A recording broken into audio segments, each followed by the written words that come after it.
It's huge, man. There's a certain confidence and esteem when you walk in and every other guy's looking at your girl. But when you feel that mastery rush into this other part of your life, you look over, you lock eyes, and in that instant, when you know who you are unfazed when haters come to you. You are unfazed when women say no. You realize that they just missed an opportunity. The thing about the extraordinary results is they're not far away. I can get you dialed in 3 weeks. So welcome back to another episode of 4x4 Recall, the show for entrepreneurs and business professionals where I show you how to create more relationships, more fun, and more meaning in your life. I'm your host, Chad Tabbery. Let's get into it. Have you ever wondered what it feels like to have more girls than you could ever fit on your calendar or more girls than you could ever want? Well, the good news is the bar is low and it has these gigantic effects on your life. It has changed my entire life. So I'm gonna bang through 5 major things, and it starts from kind of like the ground up. 5 things where your life has just radically changed if you apply yourself to some basic tenets. And I'm telling you, the bar is low. This is not hard stuff. One of these things I mentioned in just a minute is your friends start looking at you like you have this superpower because you're not scared to walk up to a hot girl and just say, "Hey, how you doing?" So first off, shout out to my wife for giving me this episode idea. I'm recording on Thanksgiving. It's going to launch on Monday. I was originally going to do something about how to get your Instagram girl in real life. I know that's a hot topic, but I'm going to push that. I wanted to be in a different sort of headspace when I'm talking about all the thirst traps and how to navigate it. I've got some bonuses at the end that are sort of like icing on the cake when you get really good at this. So let's jump right into it. Number 1, top 5 results I've gotten from dating: smoking hot women. And I know that half the women are tuning off on this one and hearing that, and you might be rolling your eyes right now, but you need to understand how important this is in your life. When you are at a baseline of dating, you are dating what most men would call 5s and 6s. Maybe you get lucky, you get a 7. Your scale, your standards are lower because you're operating from a position of scarcity. So the biggest change in my life is that the quality of women that I was dating drastically increased. It just became my new norm. Now I want to be real clear. I don't want you to think this is all about the looks, but if you never experience dating women that you feel like are the hottest women you've ever thought of, then you'll never understand why the rest of this stuff matters. So result number 1 was the fact that I started dating women that I only ever dreamed of when I was in my young 20s or a teenager wondering how to figure this all out. So it does matter. It's the core of it. Like when people ask me about relationships, should I continue dating so-and-so if I'm not attracted to them? The answer is no. You got nothing without attraction. So I'm going to make the assumption or have the expectation that everyone watching this, drawn to my type of teaching, has a certain maturity and understands that while looks aren't everything, it does start with the attraction. And it's huge, man. There's a certain confidence and esteem when you walk in and every other guy's looking at your girl, or when you walk up to a group. I've done this before. At the height of my confidence, I think there was a beer garden in Boulder, and there was at least 10 women there, and it was like generational. I could tell some of them were like moms and aunts, whatever. But there was one girl, and she was just my type, man. And she had this bright red lipstick on. She was young, like a sandy brunette hair. And they were all sitting there smiling and laughing. And I just saw my opening. I walked in and I said, "Hey, I'm so sorry to interrupt. I know this is super strange and I'm putting you on the spot. Your lipstick is driving me nuts. I gotta know if we can hang out later. What's your number?" And so we talked for a little bit, and all these. This is what I want you to imagine. What I want you to feel this in this moment. Everything else in that crowded beer garden in that room just faded away, and then it was just me and her talking. And 2 things happened right there in that moment, and this is why it matters for her to be so attractive and for you to be able to talk to these women in your life. In that moment, I felt the confidence of every one of my friends saying, "Oh my God, look at the freaking cojones on this guy," or "Holy cow, I can't believe he did that." But also in that moment, listen, this is the win-win. This matters. Every woman at that table was looking at her.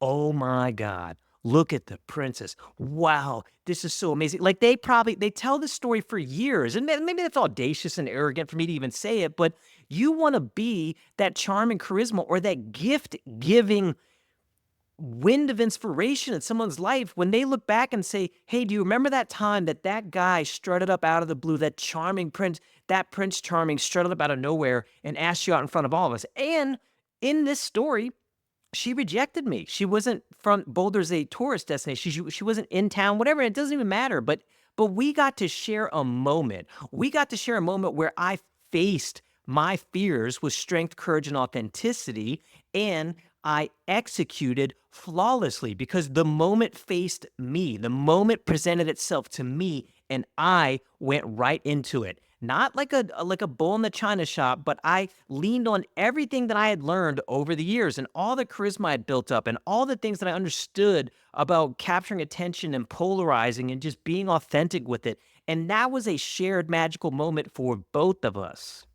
Now, if you look back on that and think, "Oh, she wasn't that attractive," or "I didn't feel the sizzle," or "I didn't feel the fear, I wasn't living my edge," you will never have that memory burned into your head. And for me, this probably had to be 2014 or 15. So we're talking 10 years ago. I still remember this story.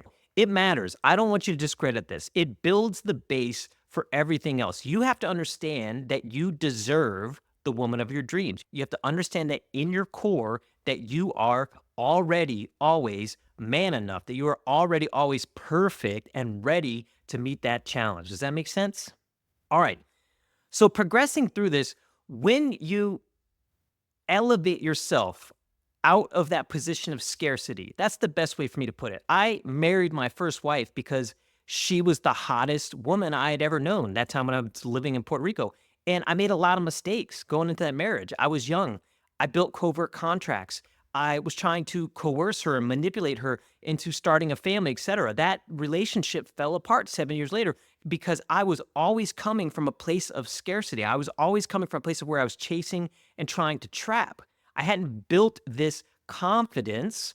Point number two, this immovable confidence in me where I knew I was capable of talking to any woman that I wanted, where I knew that everyone was already on the same level as me and they're just friends that I haven't met yet. So, point number two is when you open this up, when you start to open your heart up and express yourself in the world with strength, courage, and authenticity, you start to find this immovable confidence. And I'll give you a silly example. Again, this episode it's going to seem like it's leaning into just the superficial or the sizzle, but the sizzle matters. So one time I was in Bahrain and there were a lot of Filipino and Thai girls there. Some of them were working girls, but a lot of them were just there hanging out and they liked hooking up with these young white gringo American dudes. Well, one girl I was dancing with and she and her friend came up and giggled and they like poked me in my chest. You know, they were trying to attack my body image, not in like a super mean way, but she was trying to poke fun at me. I had already had a level of experience with women at that point. I had this certain confidence that was building, and I was able to tease her and play with her. So I was able to like twirl her around and bring her in by the, you can hook women by the belt loops. Consent matters. Obviously, I hope everyone understands that. But if you're playing and you're flirting, hook them by the belt loops and pull them in. And that night I slept with her. So again, I know that everyone, that's going to sound super crass, and that's not the point of this podcast nor episode. But because I had this immovable confidence, that didn't matter. I didn't feel smaller. You feel the shoulders slumping there. I didn't think I was less of a person, let alone a man. I didn't feel like I was less of a person. And because that confidence was not moved, then her as the feminine energy that's bringing chaos and potential and trying to test me for strength, courage, and authenticity, she found it, she met it, and we had an awesome time that night. And that was probably a 4 or 5 week relationship, I think, off and on. So the confidence we're going to talk about this later in the episode, but the confidence starts bleeding into everything else you do. Think about negotiating salary for a new job. Think about talking about bonus percent. When you're in six-figure income, the difference between a 15% bonus and a 25% bonus is gigantic. So think about the confidence that comes when you're sitting across the boardroom from someone that matters to you, or when you're negotiating on a rental property or anything. These little building blocks start putting deposits of knowing that you're an amazing man, of knowing that you're an amazing person in you. So when you face this trouble, or even when someone rejects you, you can sit back and rest and know comfortably that you are who you are. We'll have to get super woo one day and do a whole episode on the I am. Not the great I am, but the I am. When you know who you are unfazed when haters come to you. You are unfazed when women say no. You realize that they just missed an opportunity. You feel bad for them almost because you know that you guys were going to have a great time together, but she said no because she's not ready for it. A second point that comes from the confidence, and I recognize this a lot in guys who are just getting into this and have found just the tiniest bit of mastering it.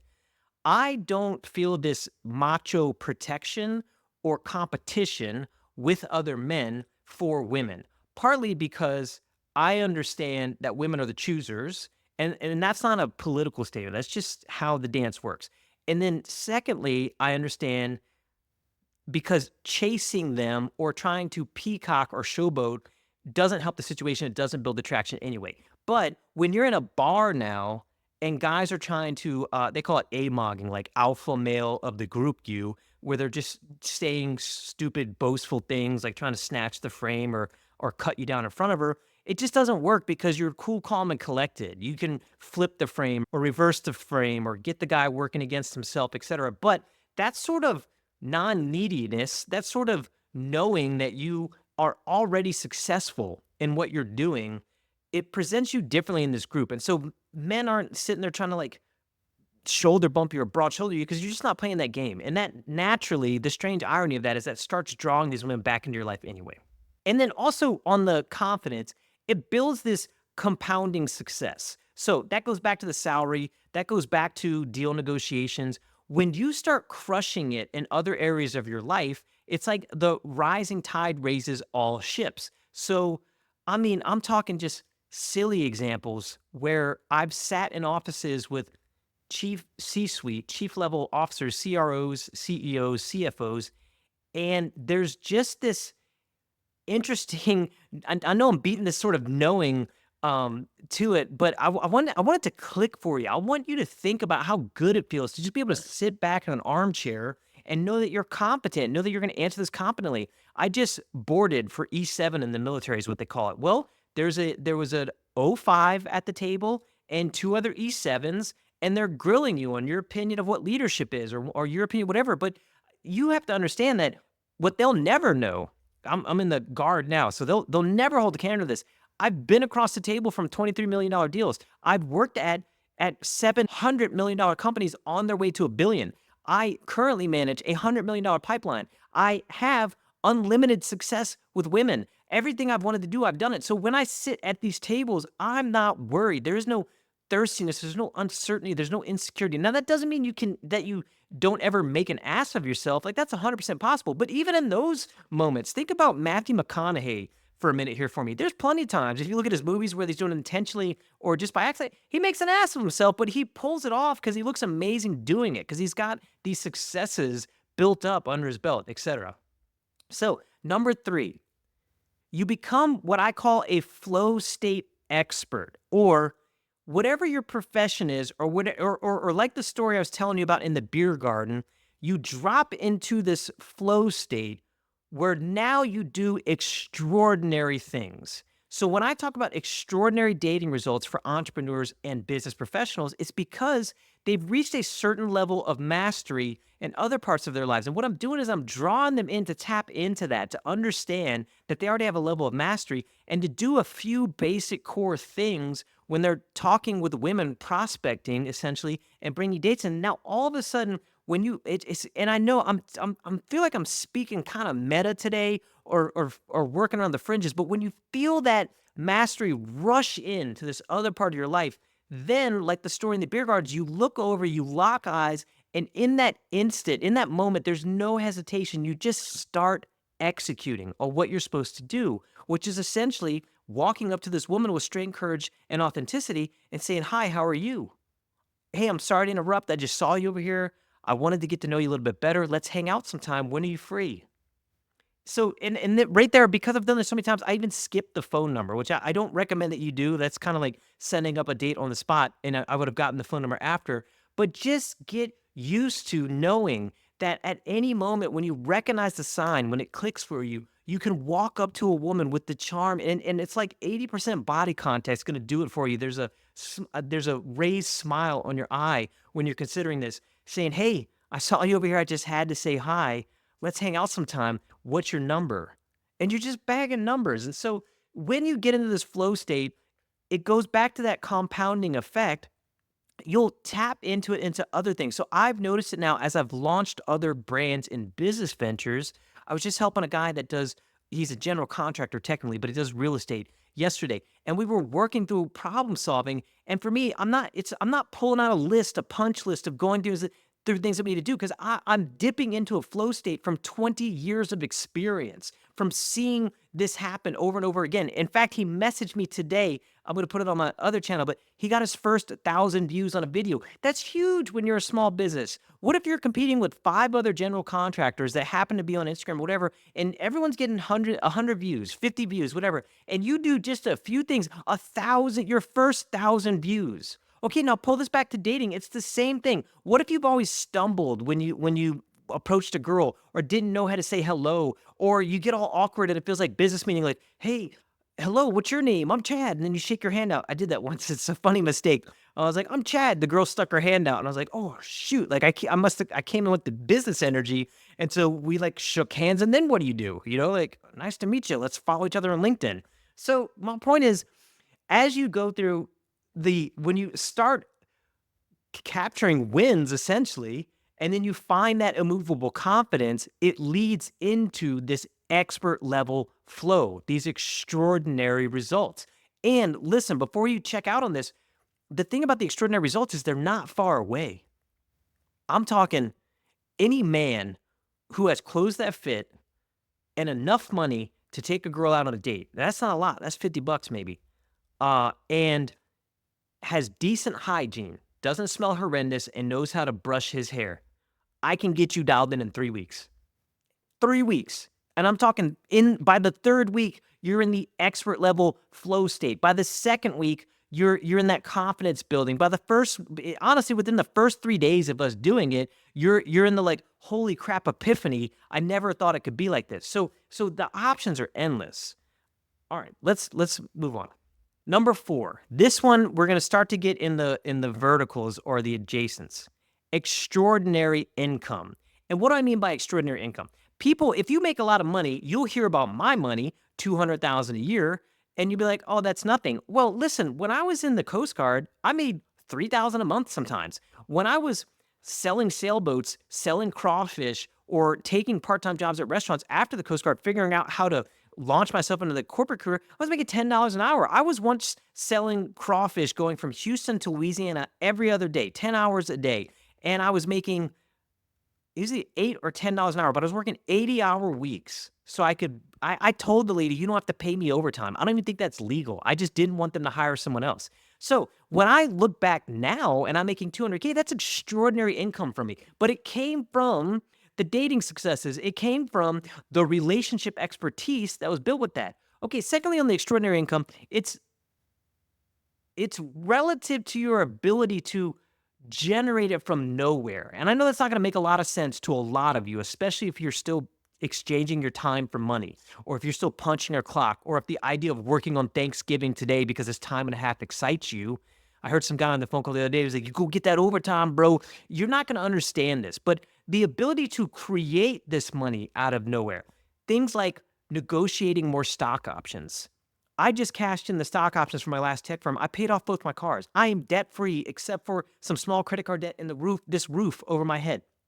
The ability to negotiate percentages on 401k matches or percentages on the corporate bonus that you're going to collect. If you're on the business side, it's all the little things that you leave on the table. So I remember I first learned this the hard way. We were negotiating. There was a tech firm and a major phone company, a cell phone company. I won't name the names because I don't know the laws about that. And I knew if they were to give us our money based on one metric over another, it would be a 50% difference for us on the downside.